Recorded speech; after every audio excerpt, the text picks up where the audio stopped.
Okay, welcome to TeamRivalry.com. It is championship week. We're going to look at a wrap-up of the Big Ten season and looking ahead to the championship game this Saturday. Mac, are you ready? I think so. Good. Let's hit those the bottom six, as we're calling them. Purdue, Maryland, Rutgers, Illinois, Minnesota, Nebraska. Who's firing their coach, and who's going to say, let's try again next year? Well, I think everyone who's already fired their coach are pretty much the only teams that are going to fire their coach at this point. I think the only other two teams that you could really make a case for would be Minnesota and Penn State. Penn State's not what we're talking about right now. But as far as the Big Ten goes, that's what I have. Minnesota, though, is going to make the right decision in sticking with Tracy Claeys. I think if he has a few years, he can build off of what Jerry Kill did there, and I really like what he can do and what he has already done the last few weeks of the season with Minnesota. As for Maryland, though, probably one of the best coaching pickups that you can get, DJ Durkin, defensive coordinator from Michigan.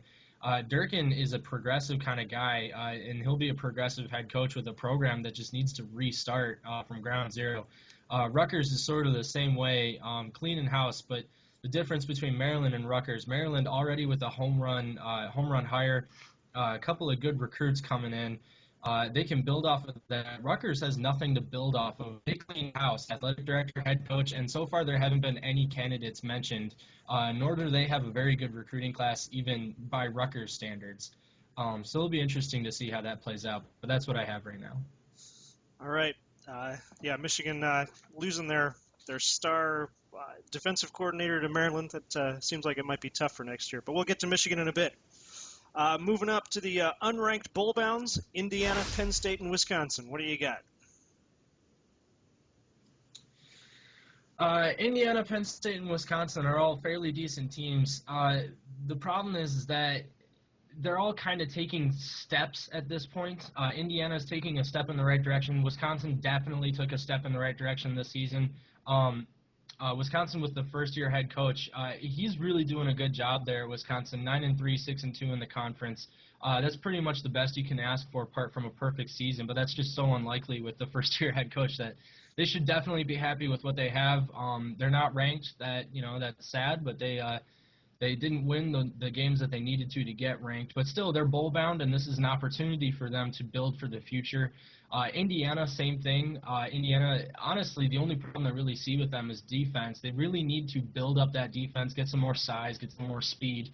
And I think they can use the bowl game to get a few more practices in to better prepare for next season. Penn State, however, already fired their offensive coordinator, James Franklin, head coach. He's on the hot seat. He's already been there for 2 years, and he's 0-7 against ranked teams, and quite frankly, the patience is running out. Penn State had some good teams, or good players on their teams. They're recovering from sanctions, but they had a good team this year, and they could have done a lot more than what they did. But I think the mismanagement as far as the head coach and the offensive coordinator goes with the offense as a whole, just it put them behind in too many games. It was anemic. It was embarrassing, quite frankly, against Michigan State. So I think Indiana, Wisconsin took steps forward. Penn State's taken a few steps back. Moving up to the ranked bowl-bound Big Ten teams, we've got number 14, Northwestern. Let's go with them first. Northwestern's an interesting team. Lost a couple of games that they probably should have at least been competitive in that would have given them a better bowl game. As it is, though, Northwestern should have a New Year's Six bowl game on their hands. And I've projected them at the Outback Bowl against either Ole Miss or Florida. Comparatively, they're ranked around the same, so I think that's where they'll end up. All right, how about number 15, Michigan? Are they going to go up against their old coach, their old offensive coach? That's certainly how it seems. They're comparable as far as ranking goes. Again, it's the Citrus Bowl is an SEC Big Ten tie-in. It definitely looks like Michigan's going to go up against LSU. There's already a few strong rumors out there that's already in the bag. I think Michigan's going to go up against LSU.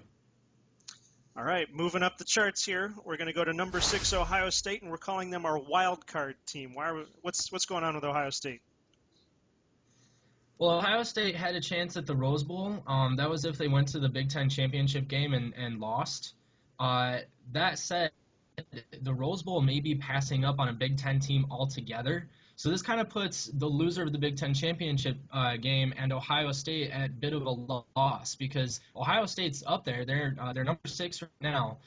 So they'll definitely get a New Year's Six game, but is it going to be the Rose Bowl or is it going to be another an at-large bowl? And really, that's all I can see happening right now. Ohio State going to an at-large bowl. Fortunately for them, there just happens to be a New Year's Six tie-in for 2 at-large teams. So I've got them going to the Peach Bowl against Notre Dame. Notre Dame is also comparably ranked comparable as far as ranking goes. Mm-hmm. And they don't have a legitimate shot or not a very good shot at a playoff spot. They'll need a couple of teams to lose. So as far as the at-larges go, Notre Dame doesn't have a conference either, but that's where I think they're going to end up, Ohio State and Notre Dame in the Peach Bowl. Ooh, Ohio State to Notre Dame. That'd be a nose-to-nose bruising kind of a game. That'd be a good one. All right, now it's all coming down to our Big Ten championship. This is where the season goes, and we've got number 4 Iowa going up against number 5 Michigan State. What's your call for that game? All right, let me build this up a little bit. Michigan State is really good in tough games. They're really good in big games. They let the Nebraska game get away from them. It was close. It was on the road. Nebraska has a good offense, whatever. But Michigan State is good in championship-style games. That's just how D'Antonio coaches. They're tough. They're experienced. They're mature. Iowa, 12-0 for the first time in school history. Yeah. They are arguably the most disrespected team in the Big Ten as far as successful teams go. Yep. And both are looking for big statements, big statement win. And the Big Ten championship game is kind of like a quarterfinal as far as who gets into the playoffs, the semifinals. That said, Iowa is far more consistent in every aspect of the game than Michigan State is. Michigan State has problems in the secondary. Michigan State has sometimes had problems running the football.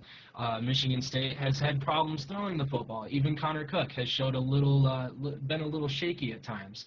But otherwise, he's been very solid. That said, Iowa is going to come out with a passionate fire. As much as Michigan State really thinks they deserve this game and really wants to go to the playoffs, I've got Iowa winning 35-28 simply because they've got a bigger chip on their shoulder. Ooh, Iowa taking home the Cinderella story there. It's what I've heard that it's being called. Right. For Iowa. All right, Iowa 35, Michigan State 28. 28. All right. Yeah. Well, those are the picks for championship week. Mac, give us your Twitter address. At MacDaddy0562. And we will see you on Saturday. All right.